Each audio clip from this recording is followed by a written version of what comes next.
Chapter 13.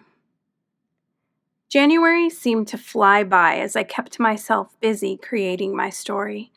It was fiction with all of the real me sprinkled heavily throughout. I tried to spend my entire morning between breakfast and lunch in my room writing. If I felt led, I would continue writing until dinner. If not, I sat in reflections, sometimes listening to songs that inspired me. I kept up with the meditation and Kundalini yoga in the morning. I added my own private session in my room before bed. My schedule was set. I also included daily chores to my list of things to do during the day. I vacuumed my bedroom weekly. I mopped the floors. I helped with the laundry and the cooking. If I was asked to do something, I jumped up and did it right away. It also helped that my family was attuned to when I was in the throes of creation and when I was not and free to help out. I figured if I was living there rent-free and working on my book, I should at least try to earn my keep by helping. Valentine's Day came about with me giving Sean ideas on what to do for Cecily, since they seemed to be taking their relationship to the next level. Sean was planning their big city trip for the first weekend in March in order to surprise her. I was already busy with finding concerts for them to go to and restaurants for them to try out. I also made reservations at the Ritz. I figured what money I did have left should go to a good cause. Sean burst into my room that afternoon without knocking. He was rather nervous, which was not like him at all. "Hey there, Mr. Anxiety. What's up?" I was getting used to reading people these days. It was a gift and a curse. "I don't know what to wear," was the response that came from my brother. As soon as I picked myself up off the floor from laughing so hard, I helped poor Sean with his dilemma. "Guys go through these things too, you know," he said defensively. "I know, honey, but I never hear this, like ever," I chuckled. Men always acted so confident and assured around me, even if they were shaking in their boots. I think across the board, men never wanted to show their vulnerable side so early in a relationship. Well, damn, I was practically a man. I watched as Sean pulled out shirts from a small duffel bag that he was carrying. A nice dark blue button-up, a crisp white one he said he could wear under a gray blazer, and a black t-shirt for a more hip, casual feel. "Okay, first thing, lose the tea. We aren't going that casual tonight," I said as I picked it up and tossed it to him. He stuffed it back into the bag. "What did you decide to do for her tonight?" I asked. "The romantic dinner at my house you suggested. I'm cooking her favorite pasta dish and serving wine. I have it all set up. It is all ready. I am going to have the music playing. I am going to ask her to spend the night with me for the first time," he said, suddenly looking years younger than 37. "I'm going to tell her I love her also for the first time," he looked down. I smiled. It was a big night for him. Even when a relationship was meant to be, there were still nerves, butterflies, and anxious, unsettling feelings. Their love was written in the stars. I guess that is why he was so set on making things perfect. "Oh, and don't forget this." I handed him the box that had just arrived from Amazon. "What is this, Kat?" He looked dumbfounded. "Just a little something to help with your wooing," I said sneakily. I got my scissors out of my nightstand and handed them to him. He cut open the box. There was a smaller box inside. A diamond heart necklace was in the smaller box. It was tiny, but I knew Cecily would love it. "Kat, I completely forgot about a gift. I remembered flowers, the dinner, the music, the sex," he trailed off. "I realized that you had a lot on your mind and a lot to worry about. I wanted to do this for both of you. I just want you to do one thing for me." I looked up at him seriously. "Anything, you name it," he promised. "Apparently, my one and only is on the way to me. I'm going to need your help in not only recognizing him, but not letting me do something stupid like mess it up in the way I am so accustomed to doing, I told him. You have my word, Kat. No matter where I am, what I am doing, or even what state I am in, I will be there to help you with your soul connection. You have already done so much for me that I feel I can never repay you properly, he said as he sat down on the edge of my bed. Ah, that's just what siblings do after they get out of the fighting, hating, and annoying the crap out of each other phase. Besides, I had a lot to make up for. I smiled. Oh, here you guys are. Mother appeared at the doorway. Yep, here we are, I answered. Izzy is here for you, Kat. Sean, you are going to run out of time for all that you need to do. You need to run through the shower and get dressed up before you start cooking, she informed him. She also knew how important this night was to him. Oh yeah, I need to run back up to the house. Thanks, Kat, for everything. He stood up. The white shirt with the blazer. I grabbed his arm. He gave me a thumbs up and reached down to hug me and grabbed his clothes before shooting out of the room, stopping long enough to give Mother a kiss on her cheek. Then we heard him downstairs saying a quick hello and goodbye to Izzy. Shall I just send her up here? Mother asked me kindly. Sure, that would be great, I said. She turned and headed out to the top of the stairs and called down to Izzy.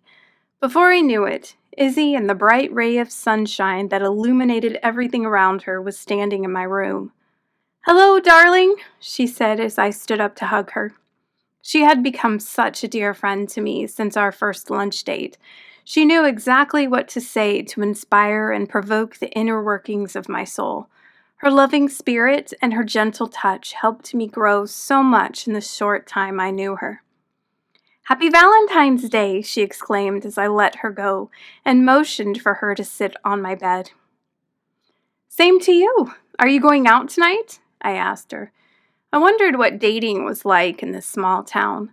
Sean seemed to get along fine, finding his true love, but I wondered how Izzy, who was incredibly beautiful, but so unusual yet amazing in all her ways, could manage the ups and downs of being a single 30-something woman in a small mountain town. Yep, she said as she sat down on my bed. I leaned up against my headboard and waited for her to get comfortable and tell me all the juicy details. Not in the traditional sense, though. I'm going to the local nursing home to compete in a very heated chess match with my grandpa, she said. Every time I spoke to this girl, I became more and more aware of her greatness. I haven't played chess in forever. That sounds like a fun evening, I told her. It is. We have a nice dinner in the cafeteria. I smuggle in a box of chocolates for desserts, and we have a full battle of wits at the chess table. It is my idea, the perfect Valentine's Day, she said as she began digging through her purse. I brought you a present to further help you along, she said as she handed me a small box she had just retrieved. You didn't need to get me anything. I did not buy gifts for anyone other than Cecily. I was very embarrassed. Just shut up and open it. When I give gifts, I expect nothing in return. You just have to accept it, she laughed. I looked down at the little box she had wrapped with red wrapping paper. I cherished just this little box. I was filled with so much gratitude at that moment. I did not want to open it. Come on, I need to leave in a few minutes, girl. I want to see you open it, she prodded. With that, I tore into the paper to reveal a little wooden box. There was an intricate hand-carved heart at the top. It was the most beautiful box I had ever seen. This is absolutely beautiful. I love it. Did you carve this? I asked her. Yeah, I like to add personal touches when I give gifts, but that isn't all. Open the box, she instructed. I pulled open the top of the box. Inside was a long gold chain. On the end was a little pink stone. It took my breath away. When I pulled it out and held the stone in the palm of my hand, I could feel it literally pulsating. I gasped. It's rose quartz. It came from my own backyard. This area is known for its crystals. On top of that, we sit on this energy vortex that gives even more life and energy to these stones. "This is a stone that will assist your love in finding you," she explained as I put the long chain over my head and let the rose quartz pendant rest at my heart. "Thank you so much." I was touched. "You're welcome. It seems to fit your being perfectly. You are glowing along with it." Izzy had a gift of seeing things that normal people couldn't see. Apparently, my glow was one of them. She stood up and gathered her purse. "Cleanse it with a little sage every once in a while. When you wear a stone, it tends to get contaminated with the world around it. I will call you next week. Lunch as usual?" she asked me. "Of course," I replied, still in shock over having received such a wonderful gift. "And keep working on that book. I cannot wait to read it," she said as I followed her out of my bedroom door and down the stairs. "Are you staying for dinner, Izzy?" my mother asked from the kitchen doorway. "No, sorry. I'm headed out to spend the evening with my grandpa, but I would love to have dinner sometime soon," she told my mother as Alan suddenly appeared in the doorway, hovering over Mother's right shoulder. "Tell your grandpa we said hello," Alan added. "Will do. See you guys next week," she said as she headed out the door. She shut the door behind her, and I turned to face Mother and Alan. "Dinner will be ready in about 15 minutes. Why don't you step out back for a little fresh air? You've been cooped up all day," Mother suggested.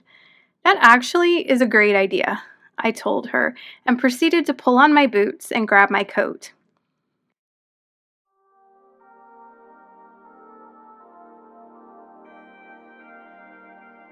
The air outside was chilly, but the ground was no longer covered in snow. I saw the bleakness of late winter. I looked up at the setting sun and marveled at all the beautiful things in my life. I was consumed with gratitude like never before. It is one thing to thank someone for a gift, but it is a completely other thing to be sincerely grateful. I was fast learning the difference. Gratitude is the key to actually getting what you want most. I jumped as I heard a familiar voice. "What?" I half muttered. "I know, it is a strange concept, but if you are thankful for what you already have, you will always be blessed with more." Slowly, she came into focus as the ball of light shifted to form the beauty that was my spirit guide. "Where have you been?" I asked her. "I have been here the entire time," she informed me. "I haven't seen you," I said. "Just because you don't see me doesn't mean I am not here," she let me know. "Oh," I said, trying to grasp the concept. "I don't always show myself to you. I have been working hard to help you, young lady. You are extremely difficult to awaken," she sounded exasperated. "I'm sorry." I did not know how else to respond. "Don't be sorry. It is the way you chose to awaken. Everyone is different," she said in a matter-of-fact manner. "So, you are my spirit guide?" I asked her. "Yep, I'm Corinth, at your service," she said, giving a little bow. "What have you been doing to help me awaken?" I asked her. "Lots of things. I have been guiding your family and friends, giving you signs, helping with the synchronicity of it all," she told me. "What am I supposed to do now?" I was ready for some guidance on my next move. "Just heed my words and all will be okay," she said. "What do you need to tell me?" I was bracing myself for whatever she had to say. "In the coming weeks, you will be tested in ways you have never been tested before. Even though it is going to be extremely painful, and it seems as if your world is ending, don't give up. It was all put forth for a reason. You will see," she instructed. "Now I am just scared," I said, letting her words sink to my soul. "That is natural. Fear is the most proper response. It is what you do with that fear that shifts your consciousness." The sun was getting farther down in the sky, and her form seemed to be fading out with it. "Will I survive this?" I asked her. "Oh yes, and you will become stronger than you ever could imagine yourself becoming. You will just need to go through this to push you toward your awakening fast as lightning. Just remember always, this is all happening for a reason. As you go further along, the pieces of this tragic puzzle all will fall into place, and life will be just as it should be." With that, she was gone with the setting sun. A different kind of chill was in the air. It was that of foreboding. It was the sick feeling in the pit of my stomach. My world was going to be knocked upside down, and there was nothing I was going to be able to do about it.